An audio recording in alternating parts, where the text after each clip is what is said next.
IG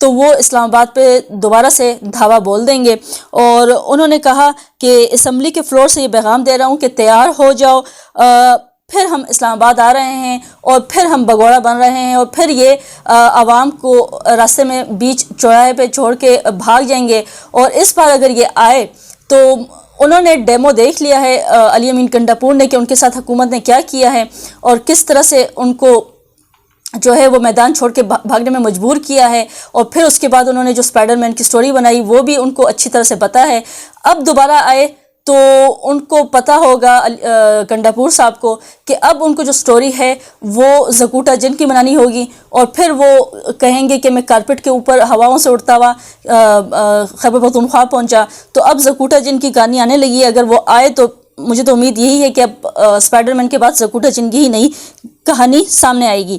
خیر، اس کے بعد یہ ڈیولپمنٹ ہے کہ یہ اسی سے ریلیٹڈ ہے، کیونکہ جب یہ اسلام آباد آئے تھے اس کے بعد کے پی ہاؤس میں جیسے انہوں نے کہا کہ وہ چھپ گئے تھے اور پھر کہاں کہاں چھپے وہ سب کچھ آپ کو بتا دیا تھا، سب آپ کے سامنے ہیں. تو اس حوالے سے جو خیبر پختونخوا ہاؤس ہے اس کو سی ڈی اے کی جانب سے سیل کیا گیا ہے، اس کے داخلی راستے کو، اور ساتھ ہی ساتھ وہاں پہ جو کوارٹرز تھے 40 اس کو خالی کرنے کا حکم دیا گیا. اور یہ بھی کہا گیا کہ جو کے پی ہاؤس ہے اس کی بلڈنگ جو رولز ہے اس کی خلاف ورزی کی گئی ہے، اس حوالے سے وہ یہ سیل کر رہے ہیں. اور جو گیسٹ ہاؤس ہے اس کو بھی سیل کیا گیا، ایڈمنسٹریٹو جو بلاک ہے اس کو بھی سیل کیا گیا. گزشتہ روز ہی یہ سیل کیا گیا کے پی ہاؤس کو.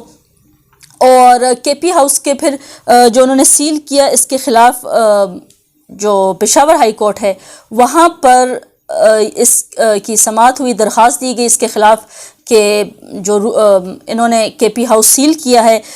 اس حوالے سے خبر یہ ہے کہ آج یعنی منگل کے روز پشاور ہائی کورٹ میں اس کیس کی سماعت ہوئی، اور جو جسٹس اشتیاق ابراہیم ہیں انہوں نے ریمارکس دیے. انہوں نے کہا کہ سی ڈی اے ایک خود مختار باڈی ہے، یہ ایکشن ایک خود مختار اتھارٹی نے لیا ہے. کے پی ہاؤس اسلام آباد میں خیبر پختونخوا کی پراپرٹی ہے. چیف جسٹس نے کہا کہ فیڈریشن حکام اگر یہ کیا ہوتا تو ہم کیس سنتے، کیا یہ تو لوکل اتھارٹی ہے، اس کے ساتھ ہم کیا کریں. آپ اسلام آباد ہائی کورٹ جائیں، اگر یہاں پشاور ڈیولپمنٹ اتھارٹی کچھ کرے گی تو کیا ہم اسلام آباد ہائی کورٹ جائیں گے؟ اس پہ کچھ کر سکے گی؟ یعنی اس کے پاس کوئی ایسی پار ہے اسلام آباد ہائی کورٹ کے پاس کہ وہ ایکشن لے اگر پشاور ڈیولپمنٹ اتھارٹی اس طرح کچھ حرکت کرتی ہے یا اس طرح کی کچھ کارروائی کرتی ہے؟ چیف جسٹس اشتیاق ابراہیم نے کہا کہ ایک صوبے کا ہاؤس بند کرنا بالکل غلط ہے، لیکن یہ ہمارا دائرہ اختیار میں نہیں آتا. آپ درخواست واپس لیں، اسلام آباد ہائی کورٹ سے رجوع کریں. تو انہوں نے جب یہ ریڈ کی ہے تو ان کے ساتھ اسسٹنٹ کمشنر موجود تھے جو کہ عبداللہ ہیں، اور ساتھ ہی ساتھ جب خیبر پختونخوا ہاؤس کو سیل کیا جاتا اس دوران جنہوں نے اس کے اوپر اس کو سیل کیا ہے اس میں مجسٹریٹ سردار محمد آصف بھی شامل تھے.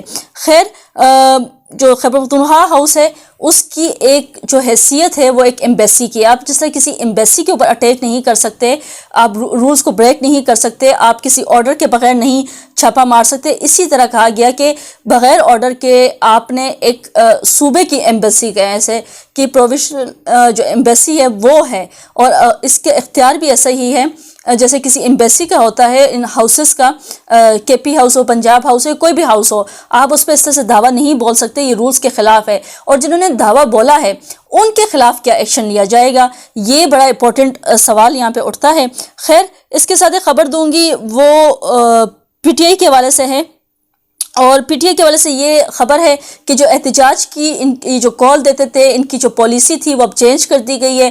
جو صوبوں میں جاتے تھے، کبھی پنجاب میں، اسلام آباد میں، ڈفرینٹ جگہوں پہ جاتے تھے، تو حماد اظہر نے یہ پالیسی پیش کی اور انہوں نے اپنی احتجاج کی کال کی، کہا ہے کہ ہم نے پالیسی چینج کر دی ہے، جس طرح سے رکاوٹیں کھڑی کی جا رہی ہیں، جس طرح سے اب ان کے خلاف یہ کریک ڈاؤن سٹارٹ ہے. تو پی ٹی آئی اب ضلعی سطح پر احتجاج کرے گی. تحریک انصاف کے مرکزی رہنما حماد اظہر نے نئی حکمت عملی کی تصدیق کر دی ہے. پاکستان تحریک انصاف نے ایک بار پھر پنجاب میں احتجاج کی کال دے دی ہے. سیکریٹری جنرل وسطی پنجاب پی ٹی آئی کہتے ہیں ملک میں عوام کی حاکمیت کی خاطر احتجاج جاری رہے گا. 11 اکتوبر کو ملتان اور سائیوال، 12 کو گجرانوالہ اور سرگودا میں احتجاج ہوگا، 13 اکتوبر کو ڈیرہ غازی خان ڈویژن میں احتجاج کیا جائے گا، 14 اکتوبر کو لاہور فیصل آباد میں احتجاجی مظاہرے ہوں گے، جس کے بعد پولیٹیکل کمیٹی اسلام آباد کے لیے کال دے گی. یعنی اب انہوں نے پالیسی چینج کی ہے اور اب یہ ضلعی جو سطح پر ہیں وہ ڈیفرنٹ احتجاج کریں گے، اور ساتھ ساتھ پھر اسلام آباد کی بھی کال دے دی جائے گی. خیر آج کے جو ہے وہ اتنی ہی ڈیولپمنٹس تھیں. آپ سے جو مزید اگر ڈیولپمنٹس کچھ آتی ہیں تو ساتھ ساتھ آپ لوگوں سے شیئر کر دی جاتی ہیں. آج کی ویڈیو سے اتنا ہی. آپ لوگ سے پھر ملاقات ہوگی ایک نئی ویڈیو میں. انٹل دین اللہ حافظ.